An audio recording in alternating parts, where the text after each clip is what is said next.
We divide 923 by 5 in a long division method.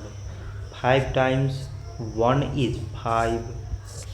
On subtracting we get 4. So now we put down these 2 and it is 42. 5 times 8 is 40. On subtracting we get 2. So again we put down these 3 and it is 23. 5 times 4 is 20. On subtracting we get 3. So now we have no any other number to put it down. So we take here decimal, so that we put 0.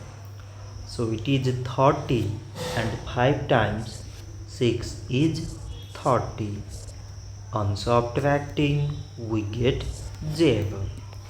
So 923 divided by 5 is 184.6.